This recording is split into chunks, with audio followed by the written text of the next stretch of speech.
জুলাই গণঅভ্যুত্থানের সম্মুখভাগের অকুতোভয় যোদ্ধা ও ইনকিলাব মঞ্চের মুখপাত্র শরীফ ওসমান হাদীর মরদেহ সিঙ্গাপুর থেকে আজ শুক্রবার 19 ডিসেম্বর সন্ধ্যায় দেশে পৌঁছবে। আর শনিবার তার জানাজা অনুষ্ঠিত হবে। এনসিপির স্বাস্থ্য সেলের প্রধান ও হাদীর চিকিৎসায় নিয়োজিত থাকা ডক্টর আব্দুল আহাদ বৃহস্পতিবার রাতেই সাংবাদিকদের বিষয়টি নিশ্চিত করে বলেন, ওসমান হাদীর মরদেহ শুক্রবার বাংলাদেশ বিমানের একটি বাণিজ্যিক ফ্লাইটে স্থানীয় সময় বিকাল 3:50 সিঙ্গাপুর থেকে রওনা হয়ে সম্ভাব্য সময় সন্ধ্যা 6:05 ঢাকায় অবতরণ করবে।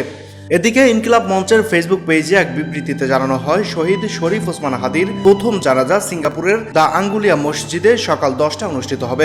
বাংলাদেশে তার জানাজা শনিবার বাদ জোহর মানিক মিয়া এভিনিউতে অনুষ্ঠিত হবে। জাতীয় নির্বাচনের তফসিল ঘোষণার পরদিন গত 12 ডিসেম্বর রাজধানীর পুরোনো পল্টনের বক্স কালভার্ট সড়কে চলন্ত মোটরসাইকেল থেকে দুর্বৃত্তরা রিকশায় থাকা ওসমান হাদীকে গুলি করে ঢাকা 8 আসনে স্বতন্ত্র প্রার্থী হিসাবে নির্বাচন করার জন্য প্রচারণা চালাচ্ছিলেন তিনি। মোটরসাইকেলে করে এসে দুজন তাকে খুব কাছ থেকে গুলি করে পালিয়ে যায়। পরে আশঙ্কাজনক অবস্থায় দ্রুত তাকে ঢাকা মেডিকেলে নেওয়া হয়। পরে পরিবারের ইচ্ছায় তাকে রাজধানীর এভার কেয়ার হাসপাতালে স্থানান্তর করা হয়েছিল। সবশেষ সোমবার 15 ডিসেম্বর দুপুরে উন্নত চিকিৎসার জন্য এয়ার অ্যাম্বুলেন্সে করে সিঙ্গাপুরে নেওয়া হয়েছিল ওসমান হাদীকে। সেখানে চিকিৎসাধীন অবস্থায় মারা যান তিনি। হাদীর মৃত্যুতে শনিবার একদিনের রাষ্ট্রীয় শোক ঘোষণা করেছেন প্রধান উপদেষ্টা ডক্টর মোহাম্মদ ইউনূস।